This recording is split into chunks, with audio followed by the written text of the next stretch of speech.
Jokes creator میں آپ سب کو خوش آمدید۔ ایک دوست نے دوسرے دوست کو جوتا مارا۔ پہلا دوست: یہ تم نے مذاق سے مارا ہے یا غصے سے؟ دوسرا دوست: غصے سے۔ پہلا دوست: اچھا پھر صحیح ہے، ورنہ مجھے ایسا مذاق بالکل بھی پسند نہیں ہے۔ بیٹا: ابا جان کیا آپ اندھیرے میں لکھ سکتے ہیں؟ باپ: ہاں کیوں نہیں بیٹا، تو پھر بلب بجھا کر میری اسکول کی رپورٹ پر دستخط کر کے دکھائیں۔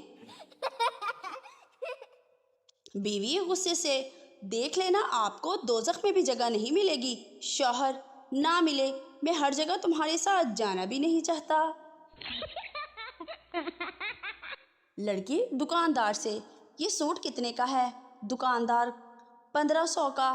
لڑکی: اف، اور وہ والا کتنے کا ہے؟ دکاندار: اف پلس اف۔ بیوی غصے سے: اتنی سردی میں آپ نے صبح صبح مجھ پر پانی کیوں ڈالا؟ شوہر: تمہارے ابا نے کہا تھا میری بیٹی پھول کی طرح ہے، اسے کبھی مرجھانے نہ دینا۔ ایک شخص اپنی بیوی کو لے کر مولوی صاحب کے پاس گیا اور کہنے لگا: مولوی صاحب، یہ میری زوجہ ہے، اس پر اچانک آسیب کا حملہ ہوا ہے، شاید جن چڑھا ہے۔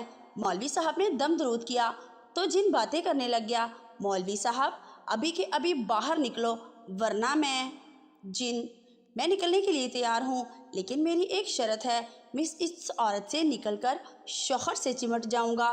شوہر ڈر کے مارے 2 قدم پیچھے ہٹتے ہیں۔ مولوی صاحب: یہ نہیں ہو سکتا، لیکن آپ اس عورت کے شوہر سے کیوں چمٹ جانا چاہتے ہیں؟ جن: کیونکہ یہ نماز نہیں پڑھتا۔ مولوی صاحب: اچھا تم اس طرح کرو، اس کی بیوی سے نکل جاؤ اور اس کے گھر کے قریب رہو۔ اس عورت کا شوہر نماز نہ پڑھے تو پھر اس شخص سے چمٹ جانا۔ جن: ٹھیک ہے۔ جن نکل جاتا ہے۔ چند دن بعد وہ عورت مولوی صاحب کو فون کر کے شکریہ ادا کرتی ہے کہ اب نہ صرف ان کا شوہر صف اول میں نماز پڑھتا ہے بلکہ اکثر مسجد کا دروازہ بھی وہی کھولتا ہے۔ ایک کرنل صاحب نے اپنے فوجیوں کو چائے کی دعوت دی۔ کرنل نے چائے، سموسے اور بسکٹ سامنے رکھ کر کہا کہ ان پر ایسا حملہ کرو جیسے دشمن پر کرتے ہو۔ سب فوجی شروع ہو گئے۔ ایک فوجی نے سموسے اور بسکٹ جیب میں ڈالنا شروع کر دیے۔ کرنل نے کہا: یہ کیا کر رہے ہو؟ فوجی نے جواب دیا: سر، دشمنوں کو زندہ گرفتار کر رہا ہوں۔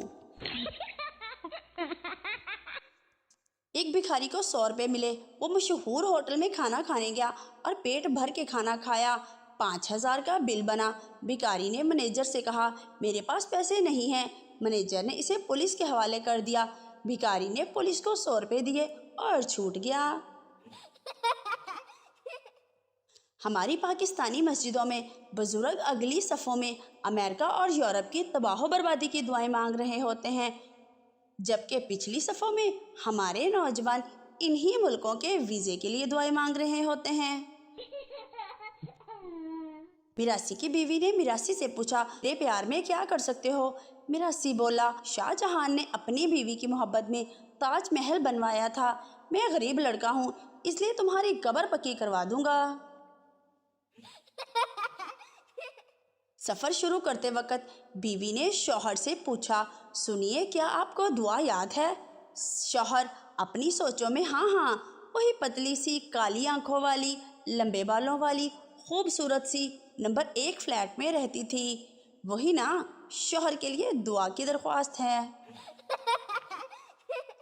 ایک شخص پہنچے ہوئے بزرگ کی خدمت میں گڑ گڑاتے ہوئے عرض کیا: بابا جی، دنیا کا ہر گناہ کر چکا ہوں، کیا میرے لیے اب بھی کوئی راستہ ہے؟ بابا جی نے انتہائی شفقت بھری نظروں سے اس شخص کو دیکھا اور دھیمے لہجے میں فرمایا: لاہور ہائی کورٹ ٹر جا پتر۔ شوہر بے حد بیمار تھا، جسے ڈاکٹر نے بھی جواب دے دیا تھا۔ اس کی بیوی بہت پریشان اور فکر مند رہتی تھی۔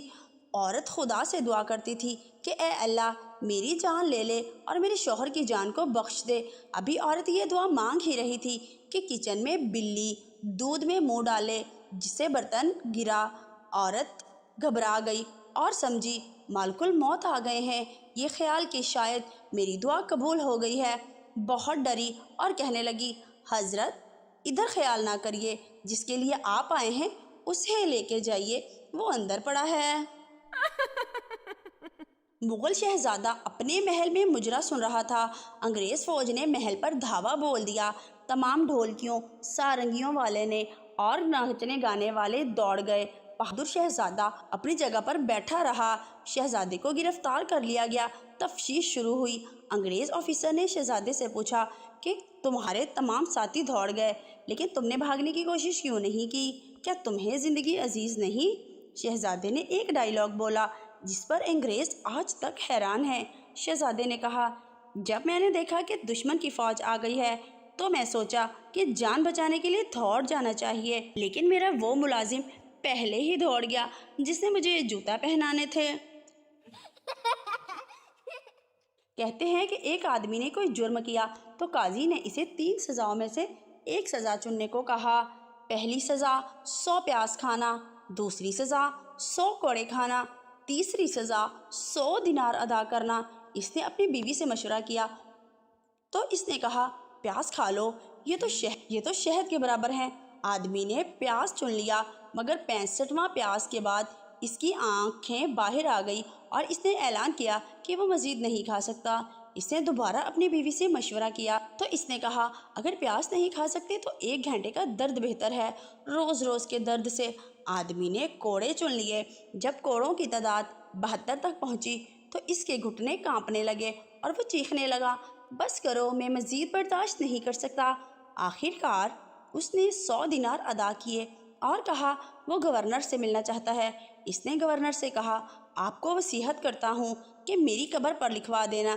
جس نے عورتوں کا کہا مانا، اس نے 2 اور 3 گنی سزا پائی۔ پٹھان دعا مانگتے ہوئے، یا رب تو نے بچپن دیا، واپس لے لیا، جوانی دی، واپس لے لی، پیسہ دیا، واپس لے لیا، بیوی دے کر ہی بھول گیا ہے۔